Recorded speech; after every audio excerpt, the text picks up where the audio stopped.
today's World Insight, a U.S. ban on TikTok in the works. Another Chinese company caught between a rock and a hard place. The repercussions from industry insiders. And a Chinese fintech giant set sights on a public listing in Shanghai and Hong Kong. Why not New York? Is it part of a bandwagon?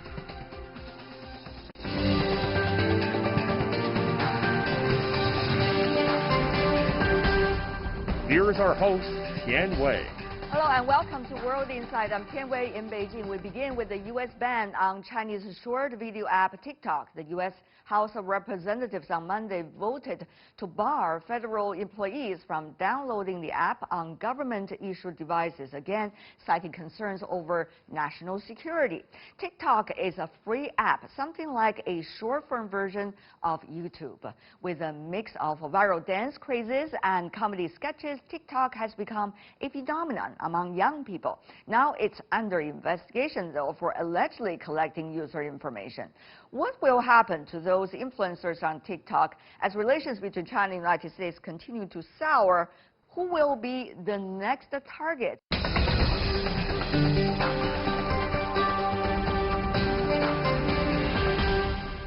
And for more on U.S. ban on TikTok, in Nanjing, we have Jay Huang, founding partner of J Stone Venture and former managing director of Intel China.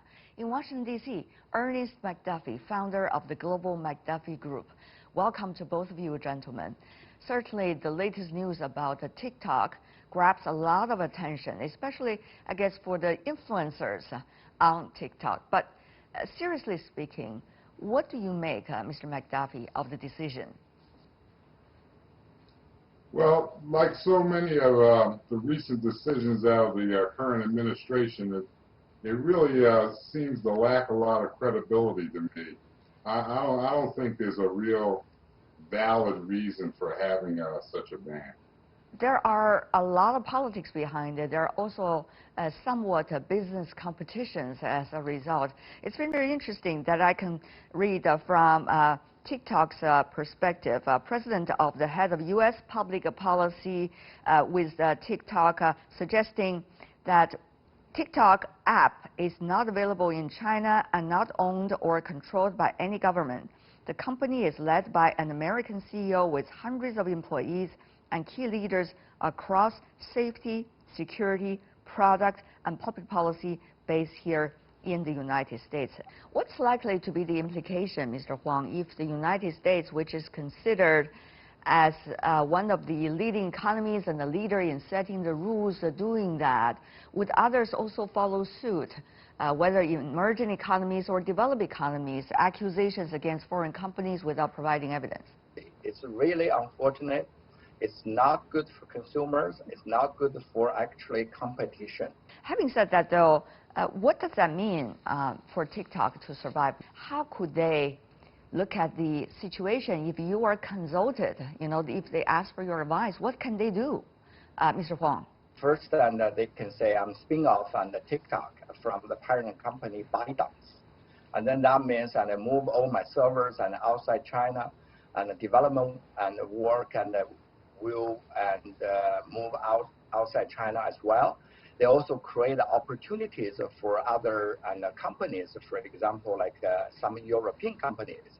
Mr. McDuffie, how do you see social platforms collecting private information, that both as an overall practice by all companies, and how do you think individual companies are unique from one another? And really, the only thing you can do as a consumer is, make sure all your security, privacy settings are set the way that you want them, or not engage with them at all. I might be showing my age a little bit, but I find all social media platforms to be pretty much time waste. You're not really doing any kind of important work or significant work. I spend a lot of time on the computer, doing real work. And to waste time, doing the social media stuff just seems ridiculous to me. People spend a lot of time on social media, all kinds of social media applications, and a significant amount of time. And so there's a lot of information and actually get stored or acquired by the application providers, such as who are our friends, which are our preference, and what we would like to buy, what are our political view, etc., etc. Those information, AI algorithm can pretty much knows who we are, what we want to do, and they can select the information we like, and then customize those information feed. So lots of information get exchanged and stored or acquired legally or illegally by the application providers. When are we going to have some rules commonly recognized and practiced? Without that, can we just ban each other? I think there's definitely a need for international regulation and rules. It seems that the European Union is probably in the lead right now in terms of trying to put some kind of a regulation and rules out there. But we have to remember that technology is always ahead of the bureaucracy of politics and what kind of regulations you have. It's going to be necessary, I think, to regulate them. It's going to be necessary, I think, to put some kind of clamp on how big they can become. The whole idea of monopolies in the United States has been something that we've kind of fought against because it stifles competition, it stifles innovation and all of that. We really need to break. I think Facebook is too big, Google's too big. All of these platforms are already too big and are getting bigger. And now without further competition, let's just say from TikTok, the bigger ones are going to get ever bigger. And as a result of that, there will be less discussion about what the rules could be and how can we be competitive under the rules. Isn't it, Mr. Huang? Without competition, and then we can see the monopoly and then become even worse. And it's going to kill all the competitions and, and all the bad things. I think of TikTok, and because they want to survive, so they are made it very clear they have intention to spin off from parent company ByteDance. I think this creates opportunities, and even for some European companies, they may acquire independent TikTok, for example. That is going to be very helpful for the global competition because so far we see the internet applications are primarily coming from two countries, United States and China. And with a spin-off of TikTok, and then European countries or companies may be able to participate into this global competition. I think that's very healthy for the overall landscape. Another thing is about TikTok or Facebook or Twitter. They are platforms. At the same time, they are nurture ground also for entrepreneurs. Some of the influencers certainly are making their big fortune on these platforms while at the same time serving the public, entertainment or other things. How do we see also try to protect these kind of platforms as nurturing ground for entrepreneurs? It's a difficult call to make. I haven't seen any good proposals that even move in that direction because the people in control that have power over those platforms really aren't that interested in innovation, and they're interested in maintaining their control. So they're not really incentivized to open it up and make it as wide open as it can be. I think one of the best examples on the internet of something that's really an open platform is open source software that allows people to actually participate in the development of new tools, and you have to have a lot of transparency involved and a community behind it that supports that. If you could have that kind of thing in a Twitter or a Facebook platform, that would be good. If you look at it from a free competition point of view, the TikTok success in the United States is a really good thing for anti-monopoly. A really good thing for the free competition, and good things for consumers. as we all know, without TikTok, and then the U.S. and the internet company, it pretty much have their installed base. Now suddenly we have an international company coming in. It's a really good thing.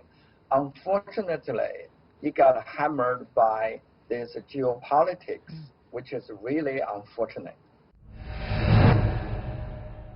Looking ahead, Mr. Huang, what kinds of map are we thinking about right now with geopolitics? What does it mean for internet-based companies? We were told earlier, many years ago, that internet will provide a platform for everyone to compete and to enjoy and also to interact. Obviously, geopolitics seems to be much more in front of us rather than a free ground of exploring the possibilities through the internet. So, Mr. Huang, what kind of picture are we looking at?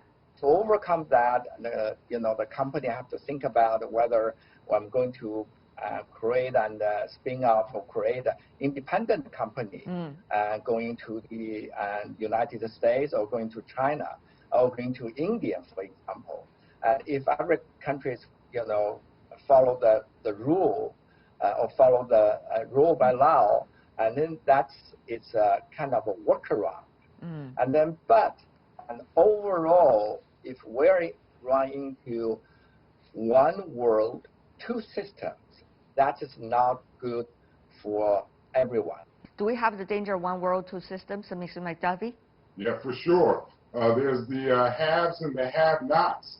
The policies around the internet might be open and accessible to everyone, but the infrastructure certainly prohibits. If you don't have access to broadband, high-speed internet, a lot of these applications won't run for you at all. More and more of a separation between first world countries and third world countries and people of means in the first world, right, versus everyone else. It seems that both of you are talking about different things. Mr. Huang is more talking about geopolitics having its impact on the quote-unquote one world, two systems. And Mr. McDuffie, you are talking about the wealth gap actually existing in our world, and that is dividing the world into one world, two systems, the have and the have-nots. How do you think all of this eventually mixed up, entangled, actually going to have an impact on how much prospect we could have with the internet can provide? Mr. Huang. This one world, two systems and separate out by geopolitics is really a danger and to the global and to everyone in this world.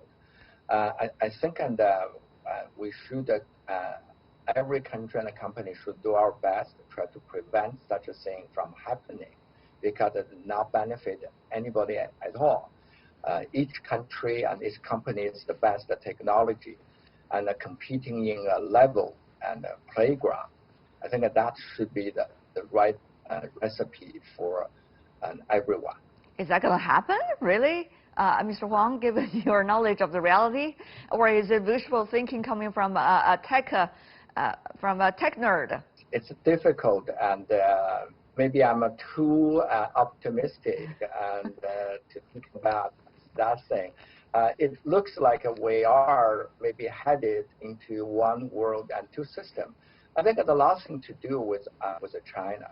If China continue to open its doors and continue to allow the international company coming to China, and also continue to provide the world with open trust, and then our best technology, whether on the technology side, on the product side, the manufacturing side, etc. I think we might be able to, if not prevent, at least slow down this trend of one world, two systems. Okay, Mr. McDuffie, geopolitics-wise, what do you think? What Mr. Huang just said? Yeah, I think he's right. It would be a wonderful thing. I think I share a lot of his views, particularly the optimism. It would be a wonderful thing if the geopolitics recognized how damaging the two systems could be globally. And actually, it's the same kind of damage that we're seeing from the haves and have-nots from the economic standpoint. So if the geopolitics got together and decided to address the wealth difference globally and tried to raise the minimum level for prosperity across the board, that would go a long way to easing tensions or opening up borders. It's one planet. It's a fact. It's one planet. You can't, and as technology and everything else continues to advance, the planet becomes smaller and resources become more and more precious.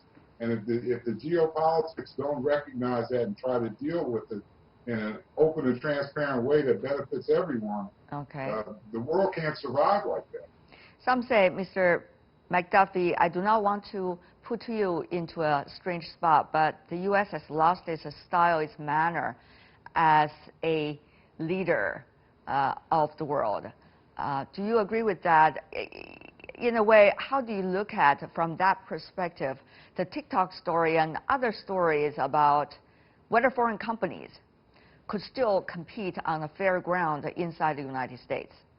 The last 3.5 years have been disastrous for the United States' reputation globally. My only hope is that in a couple of months we start to reverse that trend, that we get some some adult leadership back at the helm of the United States, and that we can actually re-engage with the rest of the world for good. It doesn't do anyone any good to build walls and to retreat into isolationism. I mean, that was the cause of the last 2 world wars. We have to turn away from that. We have to turn toward the science, toward the technology, to look for these solutions that are bigger than any one company. One company, one country. The United States is already closing its door. The United States is also already kicking foreign companies, particularly Chinese companies, out of its door. The United States is already demonstrating that unilateralism probably was the way to go. Should China still follow an open door policy? Should China still try to open even more than it used to be about different technology possibilities, about entrepreneurship, about international cooperation? There's debate here in this country, Mr. Huang.